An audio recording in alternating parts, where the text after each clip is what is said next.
Bom, pessoal, vamos retomar os trabalhos do nosso seminário, fazendo a abertura da mesa 1, a primeira mesa, as políticas públicas e o papel das instituições governamentais na proteção aos manguezais. Gostaria de chamar o moderador para a mesa, o Paul Dale. Paul Dale é engenheiro agrônomo, mestre em ciência ambiental, com atualização em gestão integrada de zonas costeiras e oceânicas, pela COI-UNESCO. Membro da Comissão Mundial de Áreas Protegidas da IUCN, e aqui na Secretaria ele é assessor de biodiversidade, na Assessoria Internacional da Subsecretaria de Meio Ambiente. Muito bem, Paul. Pode dar início à sua mesa.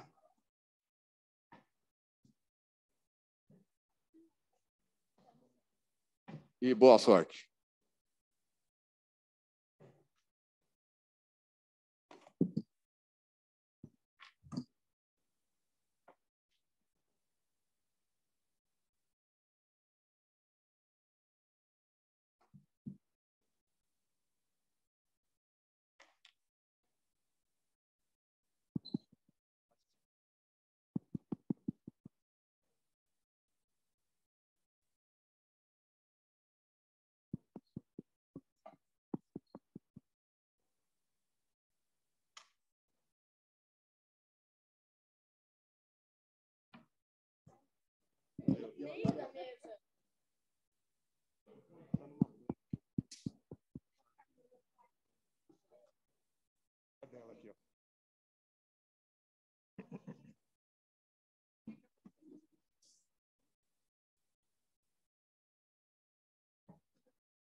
Online.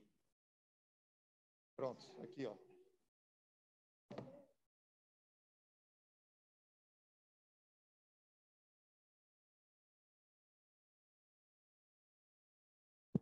Bom dia para todo mundo.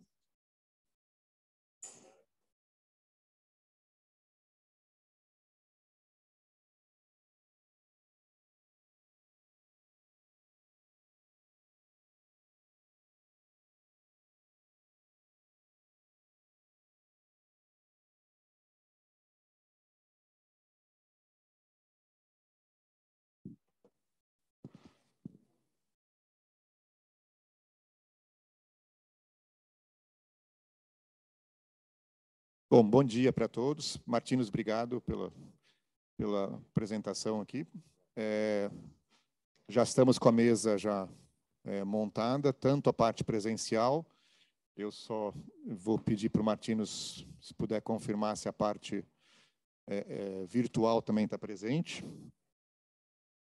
Eu gostaria de pedir para quem puder, estar sentado nas cadeiras de trás, se puder sentar à mesa conosco, porque a ideia é estimular que a gente participe mesmo. A gente já entra agora na parte de mesa mesmo, provocando assuntos para que a gente possa ter esses retornos. Então, para que a gente possa ter esse tipo de participação, a estrutura aqui buscada, fazendo uso, e agradeço aqui o Anselmo e a equipe do Consema, oferecendo aqui tanto a estrutura física e Cristiano e companhia também a parte virtual, para que a gente possa fazer uso disso aqui, mas dessa maneira, né? E vou solicitar também, bem rapidamente, para que quando cada um de nós nos apresentemos, a gente não tem uso de crachá, que facilita para que a gente possa nos conhecer aqui. Diferente de quem está falando, a gente já vê o nomezinho, já vem com a legenda de quem que é, de cada um do Zoom, para que a gente sempre se apresente antes, pelo menos o nome, e se por acaso representa alguma instituição ou participa de alguma instituição, mesmo que não represente, que puder só apresentar isso aqui para que a gente possa ter um mínimo de localização. E, porventura, mesmo presencialmente aqui, a gente tem pessoas que não são aqui de São Paulo, então, se puderem também colocar de onde são, para a gente também poder perceber não só a diversidade das pessoas, das instituições, mas também uma representação geográfica aqui presente, porque isso se dá também pelo Zoom, né? Isso como bem foi apresentado, Marinês apresentou, esse é um sistema que a gente está aprendendo agora a conviver, né? Então, da mesma forma, quando vocês se apresentarem, apesar de a gente já ter o nome de vocês, mas vocês também apresentarem o nome, instituição e de onde estão falando quando vocês estiverem por aí, né? Na parte do Zoom, a gente está pedindo para vocês fazerem a mesma coisa usando o chat enquanto a gente está falando. Então, já parto agora aqui já para a gente iniciar essa mesa. Essa é a mesa 1, políticas públicas e o papel das instituições governamentais na proteção aos manguezais. O Rodrigo Levikovics, aqui ao meu lado, diretor executivo da Fundação, fez exatamente essa pergunta para a professora Yara no final da apresentação dela, e agora a gente vem com alguns exemplos de ação fazendo aí essa mesa ser mais bacana para a gente. Então, eu vou pedir para o próprio Rodrigo Levikovics, né, procurador aqui do Estado e atual diretor executivo da Fundação Florestal, responsável pelas áreas protegidas e unidades de conservação aqui do Estado de São Paulo, para que ele possa fazer já a fala dele. A ideia é que a gente tenha uma fala de 10 minutos com um escorregãozinho para um pouco mais, mas, então, por favor, Rodrigo, obrigado pela presença. Obrigado, Paul. Bom dia a todas e todos. Cumprimentar aqui meus companheiros de mesa, Kit, João Thiago, Nalon, todo o pessoal da Fundação Florestal que está aqui e do sistema, e as pessoas de fora, em nome da professora Yara. Bom, basicamente eu vou ser bem breve aqui, né? Eu acho que nem vou usar os 10 minutos. Fico feliz porque a gente está finalmente debatendo um tema tão importante, né? A gente teve a oportunidade de ir para a Convenção dos Oceanos em Portugal e percebeu como que a gente precisa olhar cada vez mais para os oceanos, e os manguezais, com certeza, são uma parte importantíssima disso, ao lado dos corais e demais costões rochosos. A gente tem algumas iniciativas, e aí a Maria vai poder trazer aqui um projeto belíssimo, né, que vocês vão conhecer melhor, que é o Mangue no Meu Quintal, mas ela vai falar mais à tarde para a gente. Mas eu acho que a fala aqui é muito mais provocativa, que eu quero dizer, né? Então, a gente tem várias formas via Fundação Florestal, que é uma unidade um ente que serve para fazer a gestão territorial e técnica das áreas protegidas, ao lado do IPA, que faz a gestão da pesquisa ambiental no Estado de São Paulo, e nós somos entidades irmãs e trabalhamos cada vez mais lado a lado, como já fazíamos antes com os outros institutos, né? Deixar claro aqui que não há divisão entre nós, entre as pessoas, quer dizer, já éramos amigos antes, continuamos amigos agora e vamos avançar mais ainda. Então, no Estado de São Paulo, basicamente, nós temos algumas unidades de proteção integral que protegem manguezais. Eu vou dar o exemplo da Jureia, próprio núcleo Pissinguaba, na Serra do Mar, no norte. Aqui, mais ao centro, a gente tem algumas interfaces, principalmente da zona de amortecimento e da APA Centro, que ocupa a área de manguezais. Então, dizer que as APAs marinhas no Estado de São Paulo pegam todas as áreas de manguezais, que foram discriminadas aqui pelo inventário florestal, que foi realizado pelo Instituto Florestal e agora está sendo conduzido pelo IPA. Então, no Estado de São Paulo, a gente já tem mapeado os manguezais. Isso influencia processos de licenciamento, processo de criação de unidade de conservação, processos de inovação de instrumentos econômicos. Então, acho que o primeiro ponto é saber onde estão os nossos manguezais, né? Isso já foi feito, inventário florestal e algum mapeamento que já tinha sido feito pela própria casa, mas que agora com nível de precisão muito maior. O segundo ponto que eu acho que a gente precisa avançar é no monitoramento dessas áreas, né? A gente precisa estabelecer protocolos de monitoramento, e aí, no meu sentido, monitoramento da biodiversidade que existe nos manguezais, para entender como que está sendo, como que está a qualidade desse ecossistema. Como a professora Yara disse, não é só paisagismo, é um ecossistema, e nós precisamos monitorar essa biodiversidade para entender qual é a saúde do manguezal, e também o monitoramento que a CETESB já faz em várias áreas, que é o da qualidade das águas, né? Não sou especialista no tema, mas sei que a qualidade das águas influencia muito tanto a recuperação do manguezal como a sua saúde. Então, trazer esse monitoramento via Fundação Florestal para as áreas protegidas é bastante importante e a gente está começando a estabelecer um protocolo para que até o final do ano a gente consiga executar isso de forma própria. Própria em que sentido? A Fundação Florestal está se preparando num plano macro para monitorar a biodiversidade das unidades de conservação. Então, a gente já tem alguns projetos andando, monitoramento de primatas, monitoramento de grandes mamíferos, monitoramento de borboletas, e agora a gente quer ingressar no monitoramento de manguezais. Para isso, a gente fez um aporte em alguns contratos. Então, a gente vai ter mais 46 monitores ambientais que vão fazer monitoramento da biodiversidade no estado de São Paulo, uma mão de obra ultra qualificada, específica para isso, e a gente quer avançar. Mas eu acho que não é só isso que a gente precisa fazer.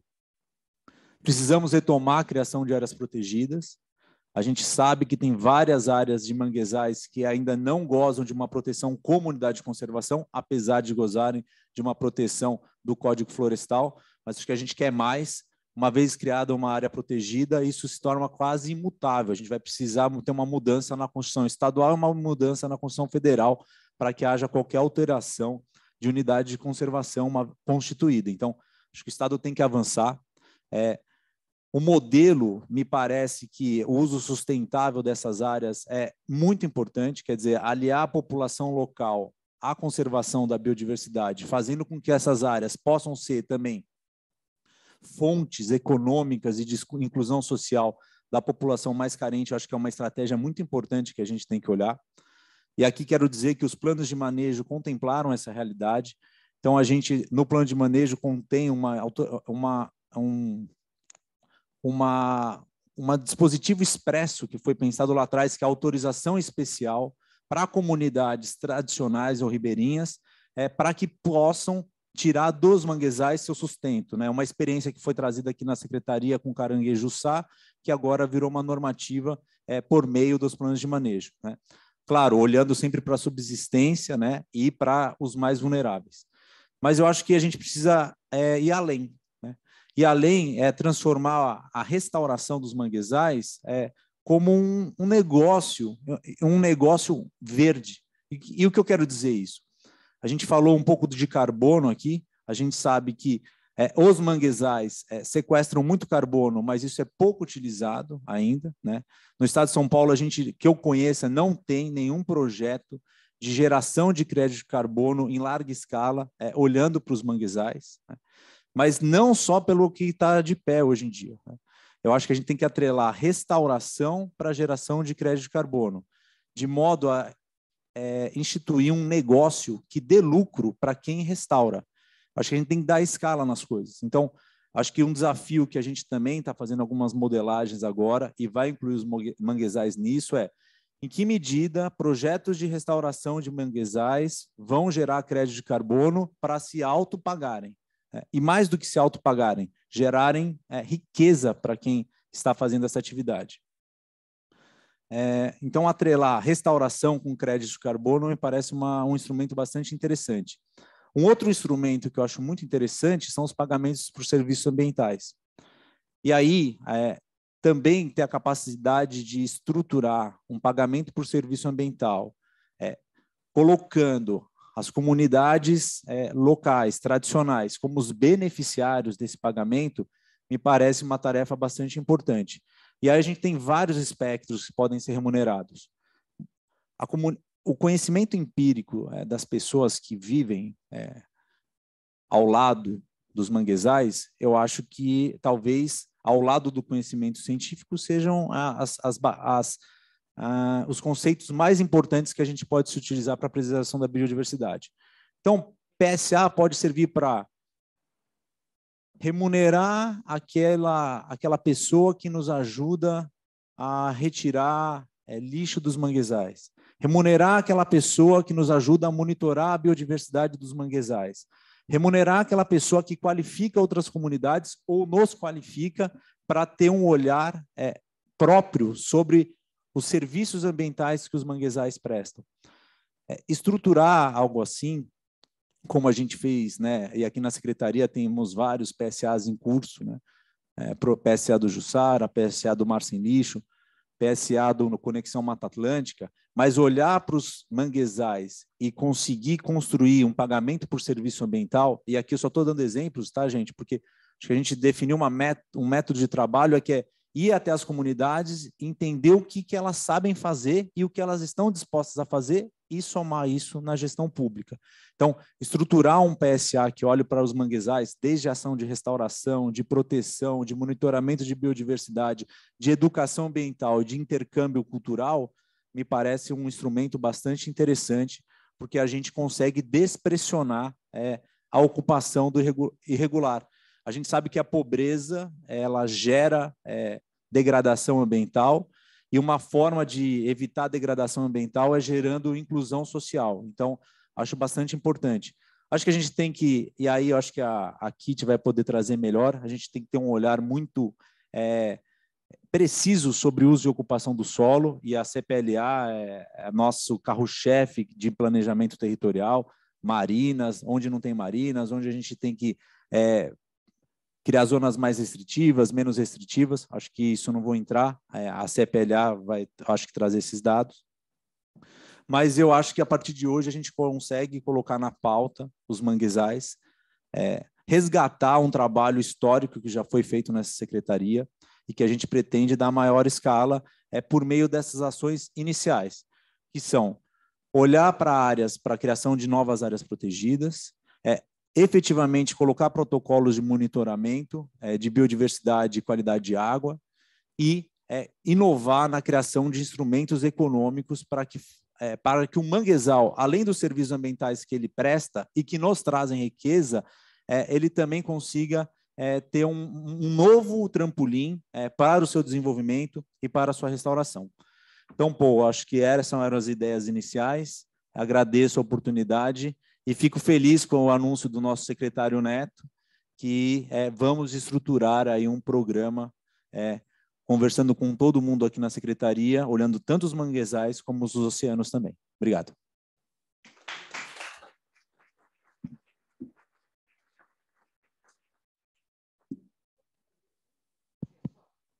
Tem um tempo de perguntas logo depois. Se puder pegar o microfone, porque aí o pessoal da internet pode ouvir. Posso falar? É só para saber se nos planos de manejo, nesse último que vocês estão fazendo, foi corrigido o fato de considerar manguezal ecossistema terrestre, porque a APA Marinha Litoral Sul e a APA Marinha Litoral Centro, manguezal é ecossistema terrestre. Mudaram, então, para o litoral norte? Olha, para mim era ecossistema terrestre. Então mudaram. Tá bom, obrigada. Gente, obrigado pela pergunta, obrigado pelas respostas. O que eu vou só lembrar, a gente tem esse vício do presencial, a gente esquecer da turma que está aqui na internet. Então, sempre que a gente for falar, é importante só pegar o microfone para que as pessoas possam ouvir na internet. Só. Então, pode responder, gente. Então, para todo mundo ouvir, acho que é importante. Não, já foi corrigido. Isso, a versão final Tá.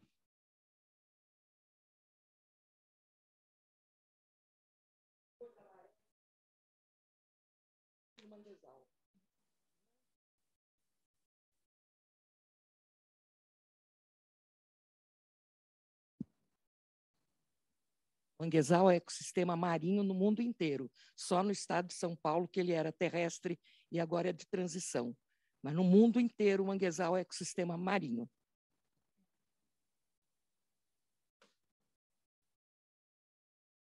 Foi só questão de terminologia, mas quando nós vamos ler a definição, ele traz que é a região entre marés, sujeita ao regime de marés. Então, na definição dos termos, já traz esses conceitos da forma que a senhora está falando. Acho que só os nomes que, de repente, não bate tanto, mas as definições desses nomes está coerente com o que a senhora explicou. Obrigado. Vou lembrar depois também, não precisa agora, mas para a gente poder sempre se apresentar quando for falar, que as pessoas possam estar acompanhando. Bom, Rodrigo, obrigado. pensando até aqui no que a gente estava até conversando, ou seja, a partir da vinda da delegação aqui da Secretaria para a Conferência Mundial dos Oceanos, a gente está com vistas agora a pelo menos 2 COPs, né, como já foi falado. A ideia, inclusive, desse evento, até a pedido do subsecretário Trani, junto com a Agência Costeira também, é que a gente consiga, com o Geraldo, que a gente consiga, e a CETESB, a gente consiga fazer uma formulação de quais seriam os temas centrais. Então, tem uma parte final na programação que a gente poderia levar usando aí o caminho da Secretaria de Infraestrutura e Meio Ambiente do Estado de São Paulo, ou seja, do Governo do Estado, de a gente poder levar para ambas as COPs, para as 2 COPs, né? Ou seja, tanto a COP em novembro de clima, quanto a COP em dezembro de biodiversidade. Então, para a gente poder guardar quais são as ações centrais para isso, não só mensagem, mas também o formato disso, que a gente gostaria de ver isso levado, porque a gente tem que usar isso muito rapidamente para a gente poder organizar. Novembro está aí, para a gente levar isso, e dezembro também. Então, já é bom colocar isso no planejamento da gente para o evento. Bom, agradecendo e passando bem rapidamente, eu vou pedir 10 minutos. Ele faz o barulhinho aqui do celular e depois eu mostro a minha simpática placa de 1 minuto.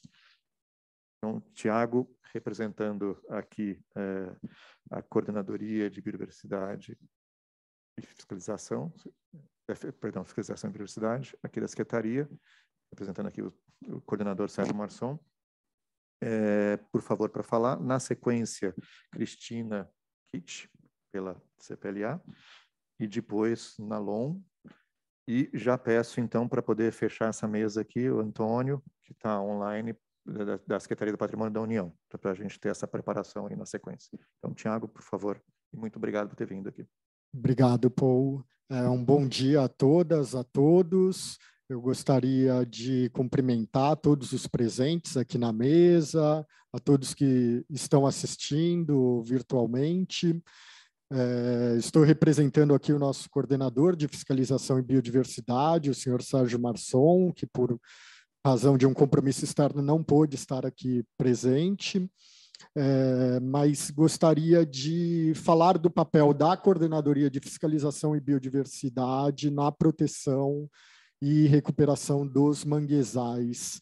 A coordenadoria ela atua juntamente com a Polícia Ambiental e os demais órgãos que compõem o SEAQUA, CETESB, Fundação Florestal, se abastece também dos dados produzidos pelo Instituto de Pesquisas Ambientais, da academia, e entendemos que esta questão ela precisa ser trabalhada sobre 3 enfoques, um factual, um outro normativo e um outro de valores, né, que podem nos trazer diretrizes para o futuro. Falando em termos factuais, a gente tem uma atuação tanto preventiva quanto repressiva, mas eu destaco, evidentemente, como bem pontuou a professora Yara, que recuperar acaba sendo muito mais custoso do que prevenir a degradação. E, nesse sentido, trazer ferramentas tecnológicas que permitam a ampliação desse cuidado com os manguezais é de suma importância. E eu destaco o trabalho de elaboração do inventário florestal aqui no estado de São Paulo, mais especificamente o inventário agora do ano de 2020, que nos permitiu fazer um apanhado de dados sobrepondo as autuações lavradas pela Polícia Ambiental nesses últimos 4 anos, só a título exemplificativo, com o detalhamento que esse instrumento nos trouxe, e foi possível verificar nesses 4 anos que foram lavrados pela Polícia Ambiental 640 autos em todo o litoral do estado de São Paulo. Cerca de 500 autos estão relacionados à flora, uma porcentagem menor de 1%, são 33 autos que estão relacionados à fauna silvestre, e um universo aí de cerca de 70 autos estão relacionados à pesca, o que representa, em termos de litoral, cerca de 3% das infrações que são lavradas relacionadas à pesca. São números significativos que demonstram tanto uma atuação da fiscalização, mas também uma degradação ambiental. São autos, geralmente com uma área não tão extensa quanto os exemplos que a professora Yara aqui nos trouxe, de empreendimentos aí construídos em um período um pouco mais antigo, mas empreendimentos também mais recentes, em especial de expansão portuária. Mas hoje o nosso principal problema relacionado à degradação do manguezal está concentrada na área da Baixada Santista, mais especificamente em 3 municípios, que é São Vicente, Praia Grande e Cubatão. Nós temos aí, em especial em São Vicente, uma expansão das áreas irregulares muito grande. Isso tem sido objeto do monitoramento, da autuação, da abertura de processos criminais, cíveis, mas a gente entende que isso não é suficiente para conter esta degradação. Por isso, ainda nesta vertente preventiva, mas também repressiva, a questão da descentralização das ações e a integração entre a União, o Estado e, em especial, os municípios que atuam de uma forma ali mais direta no território, ela é essencial. Nós tivemos, no ano de 2015 a 2020, um grande projeto, que foi o Projeto de Desenvolvimento Sustentável do Litoral Paulista, que trouxe bons resultados e uma metodologia de fiscalização que englobou não apenas os instrumentos tecnológicos, aquisição de imagens de satélites de alta resolução, criação de sistemas que possibilitassem essa integração de dados, mas, em especial, as ações de desconstrução antes que essas irregularidades se estabelecessem. A gente sabe, o Rodrigo bem pontuou aqui, que a questão da pobreza, da miséria, ela é um fator de degradação muito acentuada na parte ambiental, mas a integração também de políticas públicas habitacionais, como o Projeto Litoral Sustentável trouxe, voltada à proteção desses aspectos ambientais, em especial nas zonas de amortecimento das unidades de conservação ou no próprio interior delas, se reveste de uma fundamental importância. Por mais que o projeto tenha terminado, essa metodologia ela persiste. Agora, a necessidade de entrada também de aportes de recursos financeiros, ela é essencial, porque nós sabemos muitas vezes as dificuldades que os municípios possuem no ataque dessas questões. Então, também ter essa instrumentalização, ter os funcionários, a mão de obra, ela é essencial, porque é algo que ocorre numa velocidade muito rápida. E a partir de momento que o manguezal ele é aterrado, que são feitas as fundações para uma construção, você depois reverter isso é bastante difícil. São áreas também de difícil acesso para a fiscalização, por isso nós temos um apoio bastante forte do grupamento marítimo do 3º Batalhão da Polícia Ambiental, que muitas vezes são os únicos que conseguem chegar nessas áreas para que seja elaborada as autuações, mas precisamos avançar, né? Eu acho que há um entendimento que sim, já ir passando para o pilar normativo, que existe uma proteção muito bem apresentada aqui pela professora Yara, uma proteção mais recente, apesar do nosso Código Florestal de 34, de 65, proteger as florestas, mais recentemente o de 2012, trazer, né, aquilo que a CONAMA 303 já enquadrava aí como de preservação permanente os manguezais, sem outros instrumentos agindo em correlato, como, por exemplo, também bem citado pelo Rodrigo, essa ferramenta de gestão que são as unidades de conservação, em especial as de uso sustentável, porque não basta ter ali a proteção, olha, não pode cortar ou só corta em caso de utilidade pública, interesse social, baixo impacto. Precisa haver o envolvimento das comunidades nessa proteção. Essa sensibilização, ela parte muito dessa estrutura que o Sistema Nacional de Unidades de Conservação nos trouxe. A APA Marinha, as APAs marinhas são exemplos aí fantásticos nessa gestão, mas também temos exemplos bem interessantes como unidades de conservação municipais. A professora Yara nos apresentou aqui o trecho do canal da Bertioga. Desde 2012, já há 10 anos, foi criada a APA Municipal da Serra do Guararu, que foi reconhecida pelo ICLEI internacionalmente como um exemplo de gestão de unidades de conservação. Então, também ter esta descentralização na gestão do território, ela se mostra bastante importante para a proteção desses espaços. E em termos valorativos também, já para finalizar a minha fala, trazer essas comunidades, não apenas pelos instrumentos formais, como as unidades de conservação, mas propiciando recursos, conhecendo aqueles que dependem, vivem desse ecossistema tão importante, é essencial. Nós tivemos um exemplo que foi, de certa maneira, traumático, que foi a inclusão do caranguejo-sá na lista de espécies ameaçadas de extinção.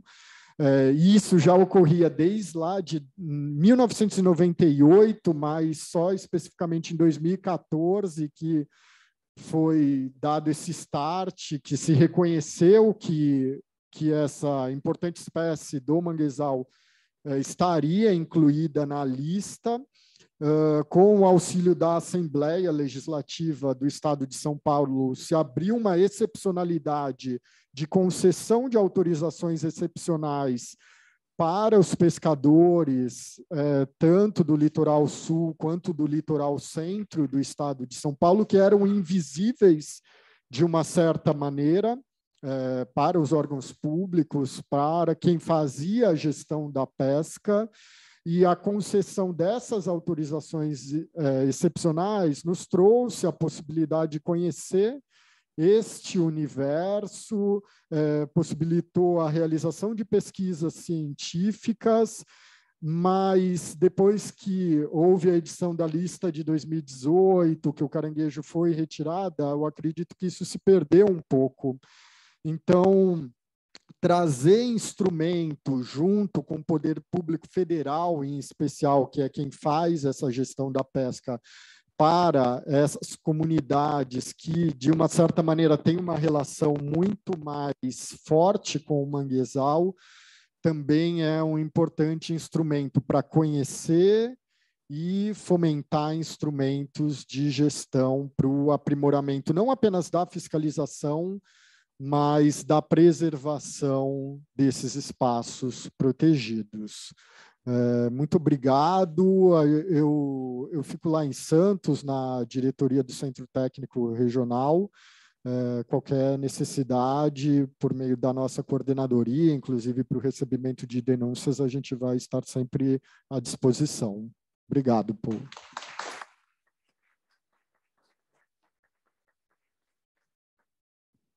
Thiago, espetacular, obrigado. Dá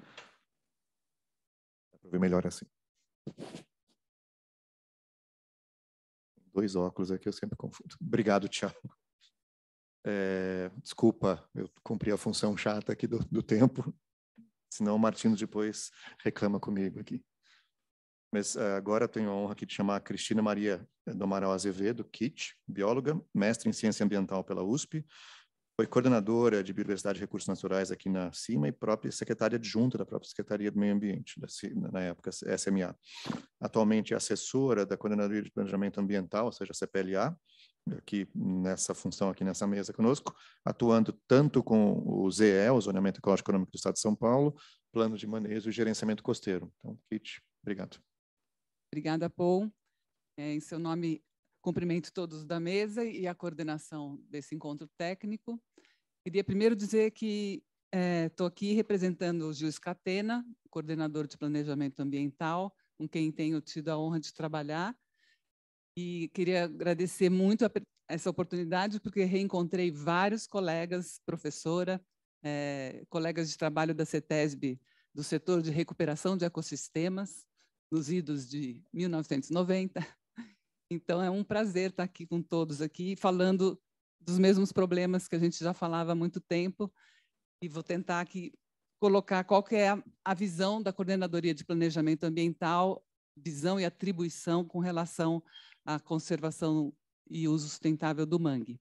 A gente fez uma pequena apresentação, agradeço a Marina Balesteiro, diretora do DEPAI aqui da CPLA, que me ajudou a elaborar essa apresentação. Você pode pôr em tela cheia? Ótimo, obrigada. Vamos ver, Yara, se eu tenho mais sucesso no troca de slides. Vamos lá. Bom, o tema da minha fala seria as políticas públicas com relação ao mangue.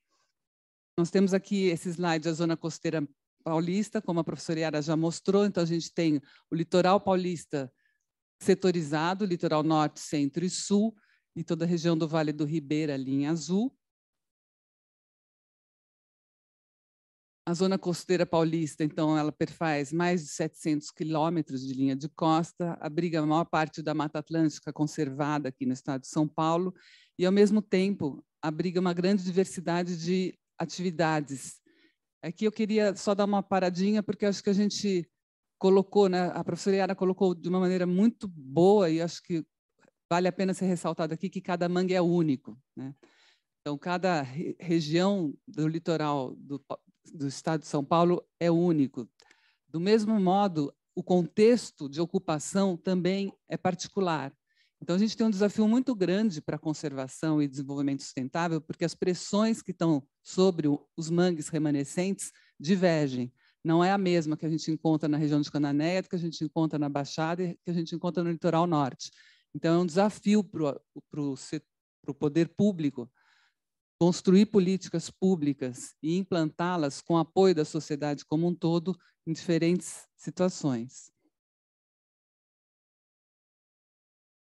O GERCO, que é o Zoneamento Ecológico Econômico Costeiro, tem esse papel de promover a convergência de instrumentos e propiciar uma esfera de diálogo, tanto com os planos de manejo, planos diretores, o próprio Zoneamento Ecológico Econômico do Estado de São Paulo, que nós estamos finalizando no final, vou falar rapidamente sobre ele, os PDUIs, os planos de bacia hidrográfica e todos os planos setoriais que nós temos, como resíduos sólidos, adaptação a mudanças climáticas, transporte e logística. Lembrando que nós estamos aqui falando de mangue, que é um ecossistema, como diz a professora Marinho, numa região, num ambiente de transição, e como um ambiente de transição, ele recebe pressões de resíduos sólidos que descem os rios, recebe resíduos que vêm do mar, recebe pressão das comunidades carentes, mas recebe também muita pressão dos ricos, da riqueza, do desenvolvimento, né? Então, a gente tem uma pressão da pobreza degradando, mas também temos uma pressão da riqueza degradando. Então, é um grande desafio você promover uma convergência de instrumentos e, atualmente, eu diria que o maior desafio é a gente conseguir ter um sistema de diálogo adequado, respeitoso, onde a gente consiga ter uma escuta compassiva e com propostas inovadoras para a gente fazer pontes. Eu acho que esse é o maior desafio hoje da sociedade planetária, eu diria. Então, acho, voltando aqui como a professora Yara colocou, eu gostei muito que você começou lembrando que dia é hoje, que é de Santana. E você ainda falou do sincretismo, também é dia de Nanã. Então, dia de Nanã, que é um orixá mais antiga, feminina, do panteão africano, é o berço, né? Então, a gente precisa zelar pelo berço. E só é possível fazer isso com um diálogo respeitoso. Então, eu acho que esse é o nosso maior desafio. Falando da convergência de instrumentos e esferas do diálogo, no GERCO a gente busca essas parcerias, interlocução com a base local, pensando na base local, não só as comunidades tradicionais, mas todos ali que ocupam essa região, buscando evitar conflitos de uso e de competência, integrando a conservação de atributos com o crescimento urbano e atividades econômicas, e a gente tem, como eu disse, atividades econômicas muito diversas. Você tem a pesca, você tem o turismo, você tem a indústria, você tem porto. Então, realmente, é um ambiente que nos desafia. Você tem uma gestão compartilhada e complementar entre todos os atores, que você deve promover a articulação entre o poder público, tanto a nível estadual quanto municipal, e, como bem lembrou João Tiago, federal também. O GERCO, ele promove ações e instrumentos que visam ordenamento do território, o alcance das metas estabelecidas por cada zoneamento ecológico econômico costeiro, tanto com relação a saneamento quanto à cobertura vegetal, o monitoramento da dinâmica de ocupação dos setores costeiros, como bem disse o Rodrigo, acho que o monitoramento é um grande desafio, a gente aprender a ter um monitoramento como uma política contínua, e esse monitoramento, que não adianta só apenas monitorar, mas o monitoramento tem que nos dar subsídios para a gente fazer correção de rota na implantação de políticas públicas.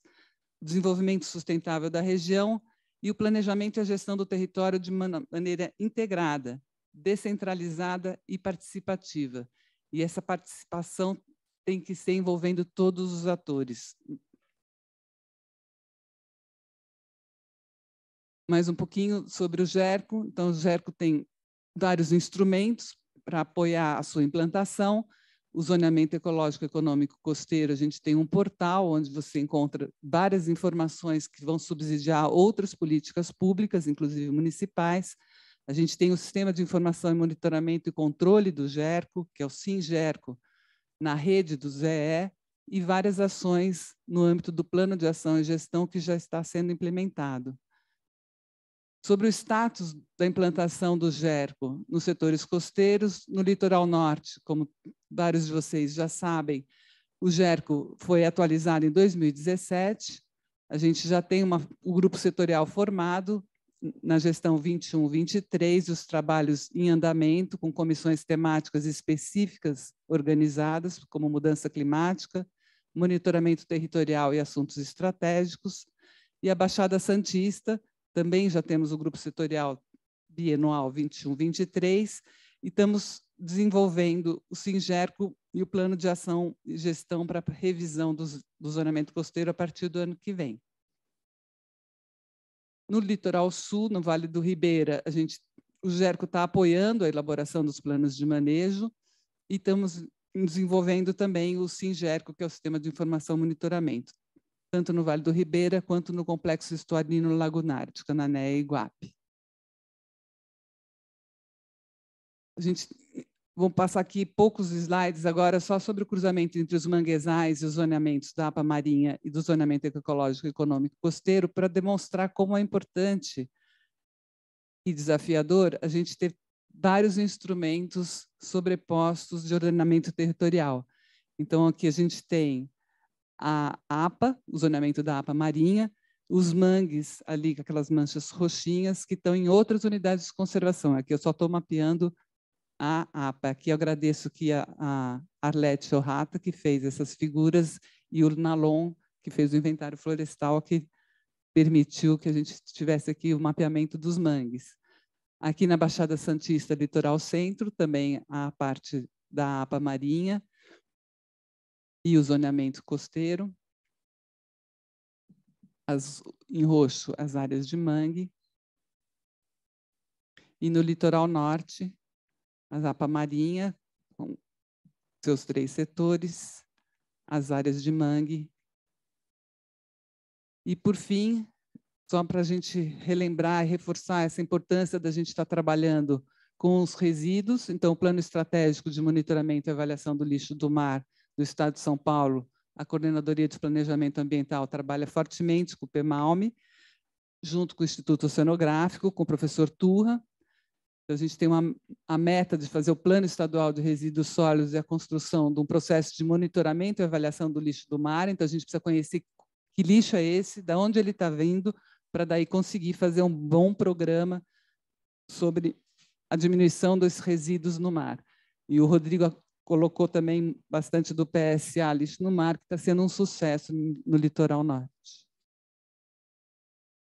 Era isso, muitíssimo obrigada. Eu só, antes de finalizar, só quero reforçar o que eu falei, que eu acho que a meta nossa deveria ser, eu acho que sim, foi bastante importante a pergunta que o Rodrigo fez para a professora Yara, assim, que ação, que se tivesse uma ação ou duas, que a gente deveria, por onde a gente deveria começar?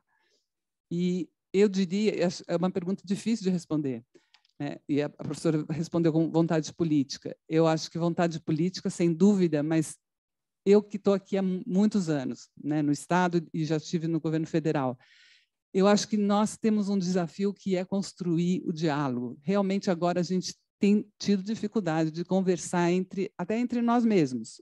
Aqui, nesse público, imagino, todos querem conservar o mangue. Quem está aqui hoje quer conservar o mangue, quer recuperar o mangue. E mesmo entre nós, a gente tem dificuldade de se ouvir, de entender as posições diferentes, de falar com calma, de fazer perguntas com tranquilidade para que o outro consiga responder e não reagir com violência, com se sentindo atacado. Então, assim, o meu apelo neste evento, nesse encontro técnico, é que a gente consiga construir diálogos, nos inspirando no mangue, que está numa região de transição, de diversidade. Passa água doce, passa água salgada. No mangue, ele resiste. Por que a gente não consegue ouvir visões diferentes e construir algo novo? Um país novo, um mundo novo. A gente tem que ter esperança. É isso. Obrigada.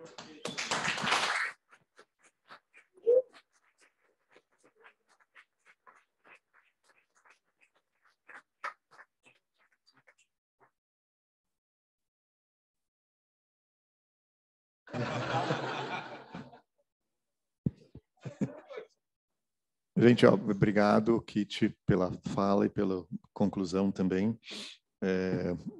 Antes de o Nalon já se preparando aqui para os 10 minutos dele, a gente está com 20 minutos de atraso, mas a ideia é que a gente consiga fazer isso daí. Eu acho que só anunciar algumas coisas que estão aparecendo agora aqui, inclusive, assim, como espaço de diálogo. Eu acho que a gente, tentando puxar essa boa gancho que a Kit passou para a gente, São Paulo foi aceito como membro, o Estado de São Paulo foi aceito como membro de uma iniciativa criada em 2010 no Japão. Para quem esteve presente na COP, foi lançada uma iniciativa que chama Iniciativa Satoyama, né, que é de promoção de intercâmbio de ações produtivas, de promoção de intercâmbio de ações de atores que promovem territórios sustentáveis e produtivos, né? São Paulo acabou de ser aceito pela iniciativa Satoyama, e a gente tem aí o espaço para a gente poder apresentar, no mínimo, uma ação do Estado de São Paulo, isso não quer dizer do governo do Estado, isso é do Estado de São Paulo, por semestre,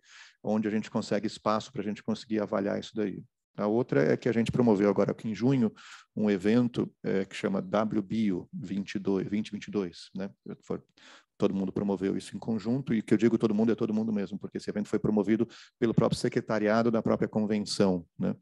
E a gente está lutando para que esse processo, né, de ter esse evento seja um processo conduzido por governos locais, com o ICLEI, como o Thiago falou, e por governos regionais, subnacionais como nós, né? E a gente tem uma rede que chama Regions 4, que também são todos espaços e redes de promoção de intercâmbio. Acabou de chegar uma informação que o próprio ICLEI, a gente vai confirmar isso amanhã, mas está garantindo um pavilhão na COP em Montreal para que a gente possa avançar com a discussão do WBio, e aí reforça um pouco do que a gente conversou agora, de ter um espaço a partir disso, ou seja, quem está fazendo as coisas para levar essas ações para promover esse intercâmbio dentro desse espaço, e aí pelo menos a gente levar pelo menos essa discussão de áreas costeiras e áreas protegidas, bioeconomia, estou aqui do lado da Carol, que trabalha com o projeto Palmito, então tem uma série de ações. E ontem a gente acabou de fechar uma reunião, a CEA está aqui, né, vai estar participando mais tarde também da reunião, moderando uma mesa, exatamente levando o PEMALME, que a Kitty apresentou, para fazer o intercâmbio junto com estudantes de Aichi, na província de Aichi, no Japão. Né?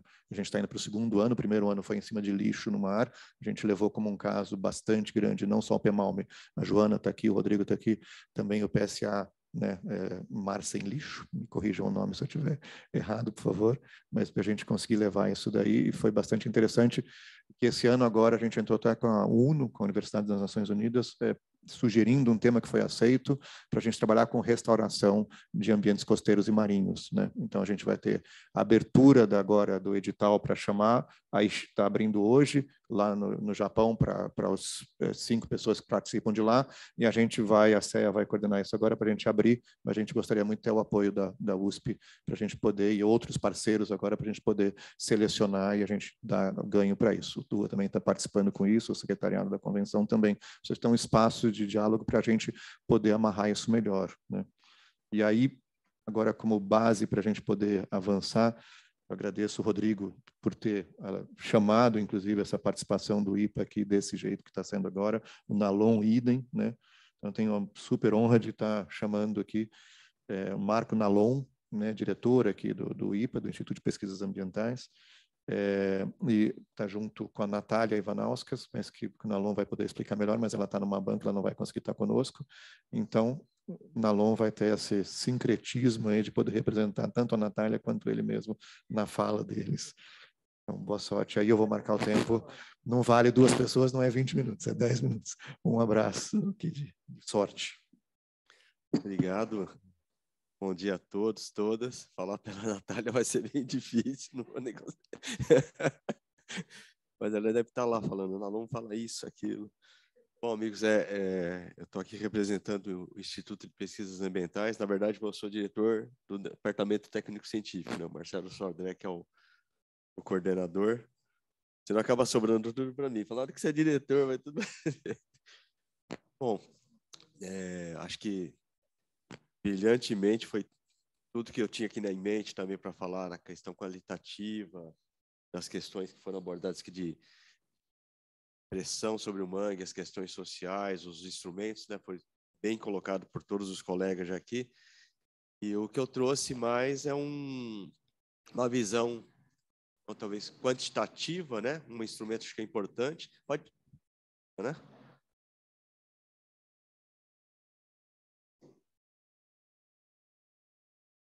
Uma visão de como que está no estado de São Paulo, onde estão essas áreas de mangue remanescentes, né?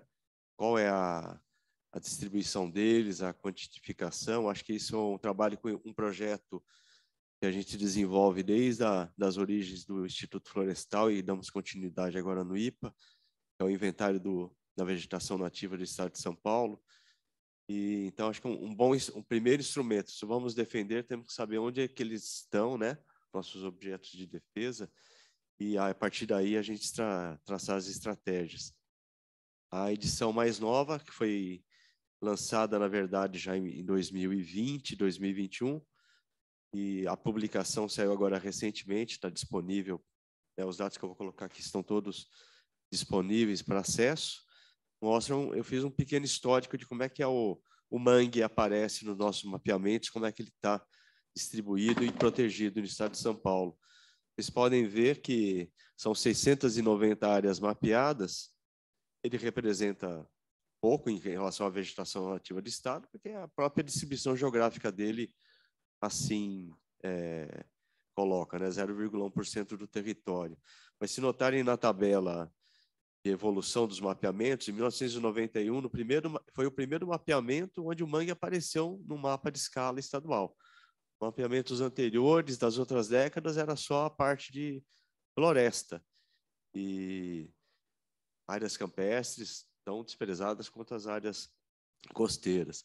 Então ele apareceu naquela escala, naquela época, a gente conseguiu mapear 8.000 hectares, e com a evolução do mapeamento, na verdade, né, não entendo isso como crescimento da área de mangue, mas sim a evolução da metodologia, da tecnologia, a gente foi avançando em escala, e hoje a gente tem uma escala excelente, onde a gente tem esse número de 24.574 hectares remanescentes de mangue ao longo da nossa costa paulista.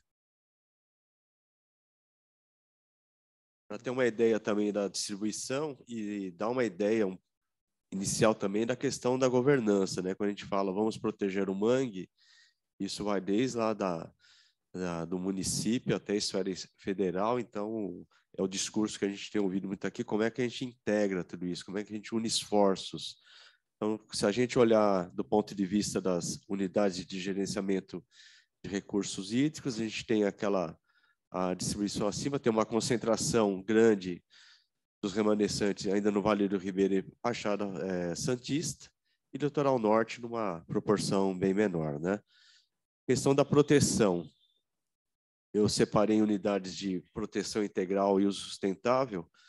Desses remanescentes, 24.000 hectares aproximadamente, 11% estão no interior de proteção integral. Isso é um número. E de uso sustentável, 56,8%. Eu chamo a atenção ali, se vocês olharem nas RESECs, são áreas onde, né, apesar de ser unidades pequenas, mas com uma grande incidência de mangue no interior dela, dentro de unidades de uso sustentável. O quadro que a gente teve há mais ou menos uns 10 anos atrás, na CPBio, né? Foi 2014, não faz 10 anos ainda, CPB. Nós fizemos uma avaliação na época de como era essa área de mangue remanescente, a proteção dela em relação às metas de Aichi, de 17% na época. São dados que já estão sendo atualizados, mas na época a gente concluiu que não atingia a meta de Aichi em questão de conservação em relação ao bioma original, né? E essa era a má notícia, mas a boa notícia é que havia um estoque não protegido de mangue que poderia vir a ser protegido também. Então, a gente teria já daria uma indicação de ação de aumentar a área protegida de mangues no estado de São Paulo. Na publicação que eu citei para vocês, vocês vão poder acessar os dados. Aqui eu trouxe um resumo das 3 unidades de gerenciamento hídrico, está bem pequeno, vai dar para ver, mas aqui o litoral sul, vocês podem ver no mapa os remanescentes, e na tabela ao lado já traz os dados do quanto de área de mangue tem em cada município. E também vão poder encontrar na publicação uma análise do tamanho desses fragmentos, né? Em termos de área e fragmentação, menores que 10 hectares, todos não completei aqui. Então, os 12.300 hectares de mangue no litoral sul, Ribeira de Iguape, estão distribuídos dessa forma. Alguns municípios logicamente, mas dá para ver a concentração deles onde é que se encontra. Da mesma forma, na Baixada Santista, essa questão que você colocou, João, da invasão do mangue, isso é uma coisa que a gente viu muito claramente comparando as imagens do mapeamento com as de 2010 que a gente tinha na mesma resolução. Então, o avanço de populações vulneráveis em cima de mangue, isso é uma coisa intensa lá e perversa, né? Porque você vê que é um avanço de vulneráveis, né? Uma questão que extrapola a questão ambiental. Realmente a questão social é importante ser abordada. E um pouquinho que sobrou aqui também, os 195 hectares, mal vai dar para ver ali no mapa os pontinhos, gente, mas aqui no litoral norte, alguma coisa mais ali em Ubatuba e Caraguatatuba. Aproveitar o gancho do litoral norte, que recentemente nós fizemos uma oficina de avaliação e mapeamento de serviços ecossistêmicos, em parceria com a CPLA, com o GERCO, e também com uma participação bem intensa de toda o pessoal da academia, representante de comunidades, de ONGs na região, né? E apesar de um mangue ocorrer não de uma forma tão intensa na região, esse tipo de formação de transição foi muito discutida, inclusive o professor Yara, o que a gente discutiu, se a gente estava entrando na parte oceânica ou na terrestre, era uma constante, mas nós abordamos como uma extensão da parte terrestre, já sabendo que vai haver um estudo complementar para a parte oceânica. Então, já deixamos ali a zona de transição preparada. Mas ele surge na percepção de todos lá da região, e acredito que isso se repetiria nas outras regiões, como um ecossistema importante, principalmente no que se refere às mudanças climáticas. E aí ele fica numa encruzilhada, ao mesmo tempo que ele é altamente relevante para adaptação, mitigação frente elevação de nível do mar e outros efeitos das mudanças climáticas, ele também é afetado por essas mudanças climáticas, né? Fora, já não bastasse isso, ocorre a pressão humana, como a gente vê ali na Baixada Santista, principalmente. Então, é um ciclo que eu estou provocando aqui, que eu fico pensando nisso, é difícil da gente chegar. Aquele vulnerável que entrou lá no mangue, ele, na verdade, vai ser o mais impactado pelo que ele está fazendo. Ele não tem muita escolha. Então, não vejo outro caminho a não ser realmente uma ação integrada, não só na questão aqui ambiental, né, todos os interessados, mas também como um plano de governo mais extenso, habitacional, social, muito mais complexo. E para fazer uma pequena provocação final, com os dados ainda do mapeamento do inventário florestal de 2010, eu, a Natália e mais a Sandra Jules, nós começamos a fazer um pequeno ensaio aplicando a metodologia de ecossistemas ameaçados da IUCN. Então, a gente olhou todos os critérios que eles abordavam e a gente viu que alguns a gente conseguia já ter uma pequena avaliação, né? E essa avaliação preliminar, ela usando os critérios ali que vocês podem ver em amarelinho, que é o A3, uma avaliação do passado histórico recente, 70 a 2020, né, ou 2010 na época. O que ele indica? Ele indicou para a gente que, usando, não vou lembrar de cabeça que era todo o preceito metodológico, mas o resultado que ele se apresentou como em perigo de colapso. Esse ecossistema no estado de São Paulo. A gente não está avaliando ele, né, no contínuo inteiro. E no outro subcritério, que é a área de ocorrência, que é uma contagem de quadrículas, tentando uma metodologia, ele também se apresentou em perigo de colapso.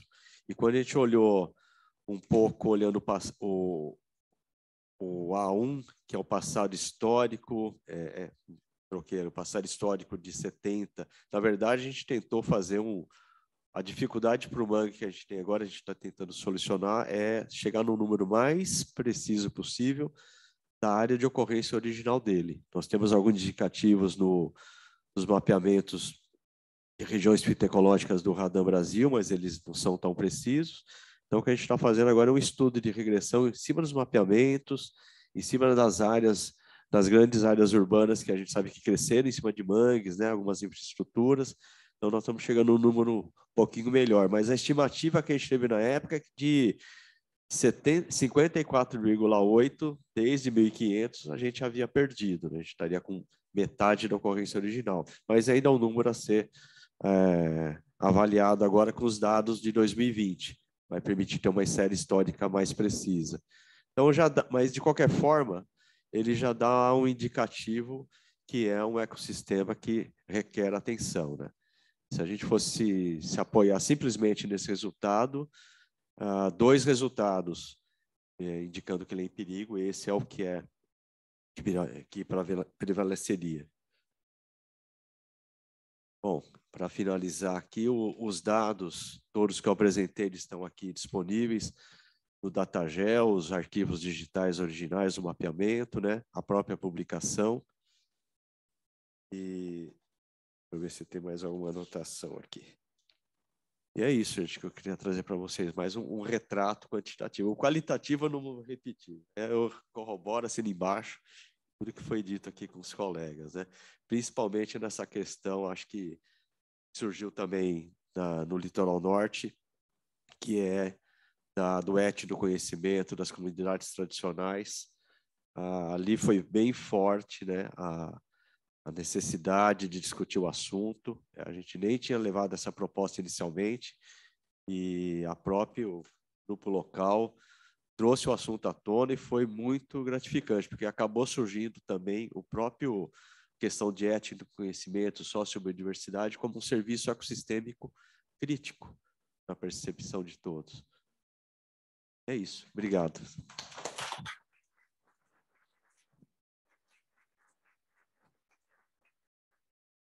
Bom, Alon, sempre com seus números que nos ajudam muito a pensar, obrigado.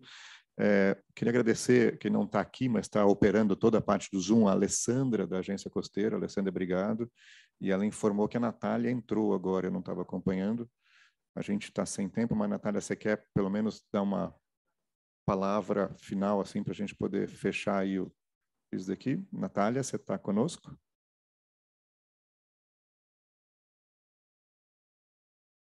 Se você está conosco. Mostre-se, Natália, por favor. Parece uma encarnação do além, né, gente? Pronto, voltou. Então. Bom dia. É que eu precisava da autorização do anfitrião. Não, acho que a apresentação do Nalon foi perfeita, nós montamos essa apresentação junto. Qualquer dúvida, eu estou à disposição. Parabéns a todos pela organização do evento. Obrigado, Natália, bem-vinda. A gente vai ter aqui mais atividades, então espero que você possa continuar. Então, rapidamente, já com atraso, que vai se acumulando, espero que Antônio Afonso Cordeiro esteja aí presente, atua como geógrafo na Secretaria do Patrimônio da União, atualmente vinculado ao Ministério da Economia, trabalha com gerenciamento costeiro e atuou na elaboração do plano de manejo da Ressex Marinha de Cururupu, Maranhão, onde também desenvolveu seu mestrado na UNB. Desde 2016, no SPU, realiza a revisão das instruções normativas de caracterização das áreas da União, incluindo também os manguezais enquanto bens de domínio da União, além das praias, águas estuarinas e ilhas costeiras. E para brindar isso daqui, olha que espetacular, também é fotógrafo sócio-biodiversidade brasileira. Por favor, Antônio, eu vou, como você talvez não olhe aqui a minha plaquinha levantada, porque talvez ninguém olha, mas quando o Rodrigo olhou, a Kitty nem precisou, a Kitty foi preciso. O Thiago ficava olhando para frente, assim, o Nalon também. Mas eu vou colocar a musiquinha do meu despertador para você perceber que já deu os 10 minutos. Obrigado, Antônio. Seja bem-vindo. Olá, bom dia a todas, a todos. Vocês me ouvem bem? Sim, está perfeito. Pode continuar. Muito obrigado. Então, queria primeiro agradecer o convite à Secretaria do Patrimônio da União, especialmente ao Martinos, que convidou a Secretaria, né, convidou o Reinaldo Redorá, que é o nossa principal referência aqui na Secretaria do Patrimônio da União, talvez até na gestão federal do gerenciamento costeiro, na gestão das praias. E que o Reinaldo, então, me convidou para falar um pouquinho mais sobre os mangues, né, que é uma área que eu atuo desde a época da universidade, aí pertinho, né, estagiei na CPLA, inclusive gostaria de mandar um abraço especial para a Marta Emerick, que foi minha chefe, contribuiu muito para a minha formação desde muito cedo, agora eu já estou aqui mais velhinho, né, é muito bom revê-la. Professor Yara também, que por ser da professora Sueli Furlan, lá na USP, né? A professora Sueli já indicou muitas vezes as palestras da professora Yara que a gente foi. Bom, então eu vim para falar um pouquinho aqui sobre a questão dos mangues e o patrimônio da União. Positivo, né? Minha tela está compartilhando aí. Vou tentar fazer bem rapidamente aqui. Bom, então, os manguezais, né, patrimônio da natureza de todos nós e da União. que eu vou falar então um pouquinho. Vou só apresentar a SPU, a nossa política de Estado, que é o Plano Nacional de Caracterização, falar um pouquinho sobre os mangues e o patrimônio, os procedimentos técnicos que a gente usa nessa identificação e a relação deles com o terreno de marinha, pontuando ali brevemente como é a gestão da SPU. Só para pontuar desde o começo, né? Eu sou técnico, sou geógrafo, não sou gestor, né? Não estou ali num cargo de administração. Enfim. Então, a Secretaria, né, cuida do Patrimônio Público Federal, ela está em todos os estados, com órgão central aqui em Brasília, onde eu atuo, 27 unidades centralizadas em cada estado, além da regional de Santos e de Parnaíba, que são 2 estados aí litorâneos, que a capital não está na linha de costa, e que a gente tem isso daí, esses escritórios regionais ali na linha de costa. E o Plano Nacional de Caracterização é a nossa política de Estado, que, graças a Deus, entre essa gestão, ela se mantém, até por ser controlada, né, ter órgãos de controle atuando, e esse Plano Nacional de Caracterização diz, por cada ano, onde que a gente vai demarcar. Então, a gente concluiu já a demarcação da Lemel, né, a linha média das enchentes ordinárias lá em Roraima. Eu estou atuando no Amapá, no Pará e no Maranhão, né, toda a costa norte, e por aí vai. A gente tem uma equipe e tem essa divisão de atuação por ano. Então, por ano, a gente faz uma força-tarefa de demarcação e vai lá trabalhar. A grande diferença dessa visão, né, eu até achei interessante quando a professora Yara colocou, né, essa renovação do corpo técnico. A SPU ficou muito tempo sem uma renovação, e quando teve essa renovação em 2016, quando eu e muitos outros colegas que atuam comigo, né, conosco, entraram, a gente começou a estabelecer uma visão mais holística, integrada de todo o território, não apenas a faixa dos terrenos de marinha ou a faixa dos terrenos marginais, olhando então para todo o artigo 20 da Constituição, que é o nosso fundamento constitucional, né? Vou passar depois ele aqui, mas que lá pontua exatamente quais são os bens da União. Sobre o mangue específico, foi esse 1 ano e meio que a gente passou revisando a instrução normativa para produzir uma nova instrução normativa sobre a demarcação dos bens da União. Foi uma luta muito grande, né? Como diz o Nelson Rodrigues, né? É um tempo muito difícil que a gente tem que defender o óbvio, e defender o óbvio é muito difícil, é muito complicado. Então, o manguezal, ele não está explícito na Constituição como sendo um bem de domínio constitucional da União. Só que a gente vê que ele é um bem de domínio constitucional da União desde que o Brasil, digamos, se entende como um Estado, né, a partir ali da ocupação portuguesa aqui do nosso território, e que as origens dele remetem lá à Ordem Régia de 1678, ainda no período colonial, né, e que era objetivando ordenar o corte do mangue na área da Cidade Nova, no Rio de Janeiro, que posteriormente viria a se tornar a capital. Historicamente, os terrenos de mangue e os de marinho eram tratados juntos, mas não se confundiam. E o mangue só aparece na lei em 1944, que coloca que o patrimônio da União compreende os terrenos de marinha, os mangues, as ilhas, os mares. E aqui nessa linha do tempo, junto com outro aqui, né, a gente vê então que os mangues eles foram citados explicitamente na Ordem Régia, no Decreto de 44, e depois eles saíram dessa citação explícita. Mas todas as outras legislações posteriores vêm com esse dispositivo que diz: incluem-se entre os bens da União aqueles que tenham sido incorporados em virtude de lei ao patrimônio. E esse dispositivo ele aparece tanto na Constituição de 67, 69 e a de 88.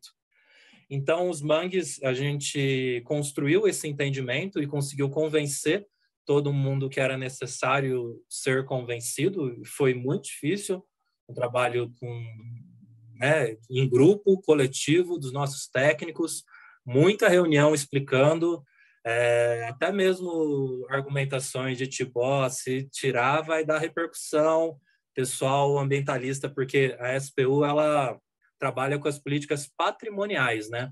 Ela não se limita ou aprofunda muito a dimensão conservacionista ou ambiental do território. Ela trabalha com fundiário, e fundiário no Brasil, não preciso falar, né? É bem complicado. Então, os manguezais eles eram amparados até 44 pela Ordem Régia, foram explícitos na lei durante apenas 2 anos, e depois por esses dispositivos legais terem sido incorporados. A gente fez essa revisão com uma visão integrada, né, para todo o sistema costeiro, então incluindo todas as áreas da União que estão ali, principalmente com TED, com universidades públicas, né? Desde que a gente entrou aí em 2016, a gente conseguiu desenvolver pelo menos 8 TEDs com universidades federais e institutos, né? E que, então, nesse processo, a gente fez ali muitos encontros, teve 2 dias de encontro técnico interno nosso para tratar especificamente do mangue, para consolidar, consultoria jurídica envolvida, toda uma sustentação legal, né, para dar segurança jurídica a nós, e que daí, então, em abril desse ano, a gente conseguiu uma grande conquista que a gente entende, que é a nova instrução normativa da SPU de demarcação das áreas da União. A instrução normativa número 28, que fala, então, o capítulo 1 dos bens de domínio constitucional da União, não se limitando aos terrenos de marinha, aos terrenos marginais, que anteriormente só se limitava a ele. Então, a gente traz para dentro da discussão, para dentro desse processo da SPU, para a gestão da SPU, os lagos, rios, correntes em seu domínio, os terrenos, as praias fluviais, as ilhas fluviais, lacustres, ilhas marinhas e costeiras, oceânicas e costeiras, praias, os terrenos marinhos, manguezais, o mar territorial, as águas estuarinas, vasas lodosas, planície de maré, e uma série de outras, digamos assim, unidades de paisagem menores, né, de menor escala de detalhe, para dentro dessa gestão, falando então que o que, né, sempre foi uma resistência muito grande na SPU, porque isso não é levado a cartório, mas então a gente estabeleceu, né, reativou a ideia da SPU ser o cartório e ter a sua autonomia para fazer o registro próprio. A gente conseguiu também integrar a nossa IN com o projeto de gestão integrada da Orla Marítima, né, o projeto Orla, que é um dos principais projetos de Estado que a gente tem a SPU atuando como protagonista, né? É o Dr. Reinaldo Redorá, que eu já comentei, né? Quem está à frente, nosso capitão nesse projeto de gerenciamento costeiro. E os planos de gestão integrada da Orla Marítima, né? Que são os PGIs, que vão trabalhar também essa gestão compartilhada entre não só as 3 esferas do poder público, né, mas a sociedade civil e organizações sociais também. O mangue, então, ele vai ser identificado por um processo que a gente chama de identificação direta, e que é basicamente um estudo científico, né, não objetiva ser uma dissertação de mestrado, mas também não pode ser uma coisa muito frágil. Na nossa IN, também com muito custo, a gente conseguiu colocar ali a definição de mangue, né, ecossistema litorâneo, para a definição que está na CONAMA, né, não vou passar aqui, para não demorar muito. E a gente, então, tem o desafio, né, na SPU de fazer, então, essa demarcação e incorporação dos mangues, e como estratégia a gente divide, né, entre mangues ativos, ou estrito sensu, aqueles que estão caracterizados como o ecossistema manguezal, e os mangues alterados, ou seja, aqueles que passaram por um processo de aterramento, corte e tudo mais, né? Um antropismo. Os nossos procedimentos técnicos, eles são dessas famílias, né? Basicamente, da cartografia, de modo geral, né? Então, envolve análise de documento histórico, pesquisa bibliográfica, já informação institucional, análise multidisciplinar, as práticas de topografia e geodésia, né? Como nivelamento, ponto de controle, referência altimétrica, o sensoramento remoto, tanto de imagens ópticas quanto de radar, porque o desafio na Amazônia é muito grande em função da alta nebulosidade, né, a zona de convergência intertropical. Então, os sensores radar atravessam essa nebulosidade, apresentam um contraste muito legal, né? A gente consegue hoje padronizar a extração das máscaras de mangue para ter um polígono bem bacana. Modelagem digital, aerolevantamento e as atividades de campo, que inclui relato e entrevista, né? Além de outras situações ali. Então, a gente vê que o objetivo é, então, produzir uma geoinformação que vai subsidiar a gestão da SPU para incorporar, cadastrar e regularizar, né, ou destinar essa área, ou não. Então, ela, né, tem essas várias etapas desse imóvel, né? A fila do imóvel dentro da SPU, ele vai passar por várias etapas, e a primeira é a caracterização, que é essa que a gente está apresentando onde eu trabalho. Então, aplicação integrada, a gente tem o nosso sistema que vai integrar diversas bases de informação para poder tentar fazer uma gestão integrada, né? Uma vez que é sempre um desafio essa gestão integrada, a gente trabalha muito desconectado muitas vezes, né? Mas pelo menos no sistema a gente tenta trabalhar tudo isso. As cartografias históricas, né? Está citado lá no Atlas dos Mangues também, né? É uma fonte interessante para a gente conseguir referências para caracterizar os mangues alterados, né? Então aqui é um exemplo do Amapá, que é uma carta francesa que já coloca áreas úmidas aqui ao longo dos rios, coincide com as áreas de mangue.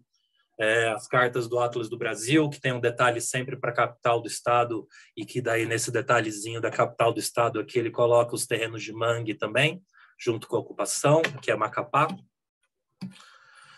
Aqui João Pessoa, né, também mandar agradecer os colegas de João Pessoa, da Paraíba, que estão aqui assistindo a gente, que a gente trabalhou junto, a gente está desenvolvendo o procedimento operacional padrão para a identificação dos mangues, né, dadas suas particularidades, que vai envolver tanto essas cartografias históricas, né, essa de 44, essa de 70, ortofoto de 76, que a gente consegue avaliar, né, também uma observação direta, né, essa ortofoto é um fundamento importante.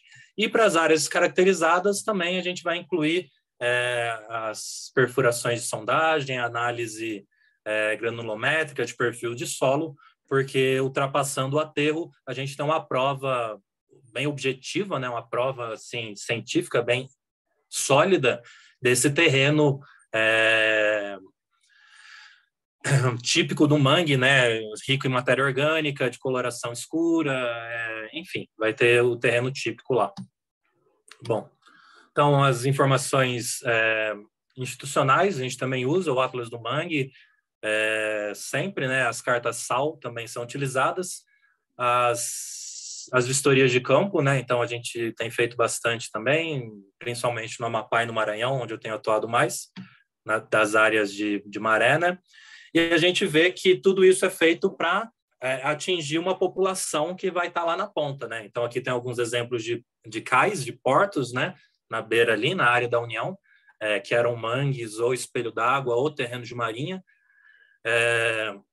e que os métodos que a gente normatizou, eles estão preparados para recepcionar os conhecimentos e saberes locais de todos esses territórios tradicionais que a gente trabalha normalmente, né? Minha pesquisa de mestrado é com a representação cartográfica da paisagem do território a partir dos saberes locais, e a gente vê que, conversando, né, entrevistando e as metodologias de mapeamento participativo, a gente consegue enriquecer a representação gráfica do território e da paisagem a partir desses conhecimentos justificam o uso, justificam a área de uso, a extensão, a delimitação. Então, é muito importante trazer esses conhecimentos locais para dentro dessa base de geoinformações, para que a gente possa justificar onde a extensão de uma permissão de uso que a gente vai dar, de uma TAUS, né, que é o termo de autorização de sustentável, do CDRU, que é a concessão de direito real de uso para os pescadores que usufruem daquilo, qual a área que ele está autorizado, digamos assim, a usufruir, né? Ou seja, a área da União, né, que a gente tem competência para autorizar. Então, por aí vai. Então, a partir dessa identificação, a gente faz a emissão do termo de corporação, que é a matrícula da SPU para esse imóvel, no caso é um manguezal, e o cadastro dela no nosso sistema corporativo, que hoje é o SPUNet, né, mas estamos migrando para o SPUNet, porque ele já trabalha com a dimensão espacial, sobreposições, ele tem essa inteligência espacial também.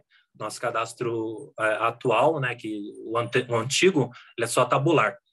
E que daí é uma questão que a gente ainda vem trabalhando, porque é muito conflituosa dentro da SPU, é muito contraditória, a gente tem que se preparar muito para fazer defesas, troca a gestão, a gente tem que defender de novo, troca o diretor, a gente tem que defender de novo. Eu estou há 6 anos na SPU, foram 3 presidentes, 6 secretários, 10 diretores, e eu continuo ali paradinho, tendo que explicar para eles, digamos, né? Claro que não para os presidentes, mas para o baixo escalão aí, para a alta gestão da secretaria, toda vez essas mesmas situações. Então, a gente está colocando que, embora os cartórios não aceitem registrar muitas vezes os mangues, embora a questão dos cartórios no Brasil é muito diversa, né? Cada um registra uma coisa, cada um age de uma forma, é muito complexo, eles têm uma autonomia, digamos assim, muito grande, mas que nas situações de alienação, de risco de invasão, de aterramento, antropização ou de disputa de domínio, a gente teria que cadastrar esses imóveis no registro cartório, né, no cartório de registros, e aqueles outros que estão, digamos, pacificados dentro de uma unidade de conservação, dentro de uma terra indígena, por aí vai, né, em outra área federal, ali imerso em uma área federal ou estadual, uma área que ele não está sofrendo uma ameaça, ele, entre aspas, não precisaria ser incorporado dessa forma, porque para incorporar em cartório exige um trabalho de topografia, de georreferenciamento de imóvel, estação total em campo, bem mais detalhado que só essa cartografia aí na escala para 10 mil, 5 mil, por aí vai.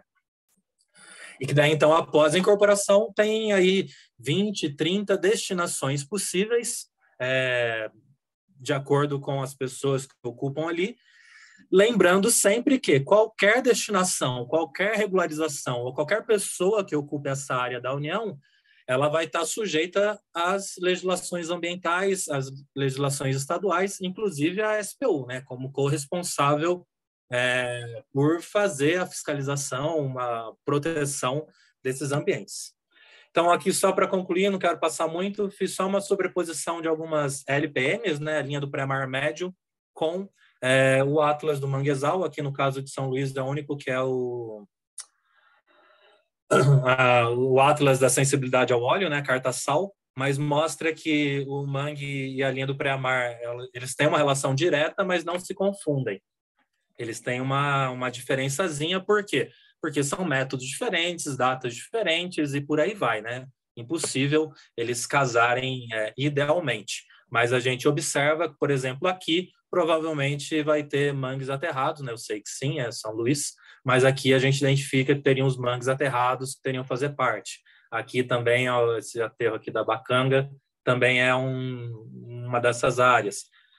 Aqui na região, o Maranhão, né, Nordeste, mas está mais ali para a Costa Norte, né? Aqui é Baía de Todos os Santos, né? Perto de Salvador, Veracruz. Então, à disposição dos mangues com a linha do pré-mar médio. Santos, né? Baixada Santista, onde eu morei, trabalhei no Porto também durante 3 anos. A relação dos mangues com a linha do pré-mar médio. Em teoria, a linha vai sempre englobar, né, os mangues, mas em alguns momentos tangencia, em outros momentos pode não encostar. Vai dar, né, são muitos trabalhos feitos em diferentes épocas. Florianópolis, o último bosque grande manguezal aqui em Palhoça, tive lá semana passada, muito legal. Não fui no de Laguna ainda. Antônio, eu vou pedir para você concluir. E acabou. Muito obrigado. Desculpem ter passado um pouco.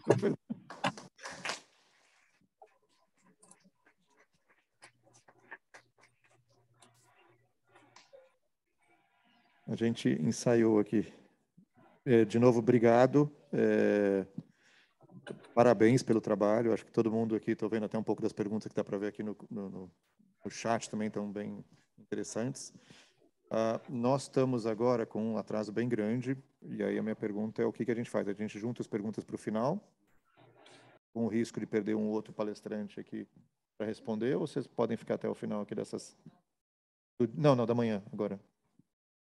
Pode ser?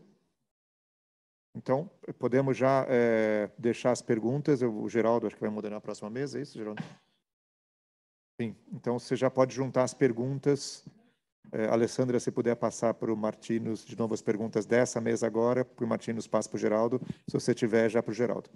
Agradecendo a todos aqui, ia pedir para o cerimonial para a gente trocar aqui as plaquinhas para compor a mesa. De novo, muito obrigado, Kit, Thiago, Nalon, Rodrigo, Antônio. todo mundo presente aqui, tá bom?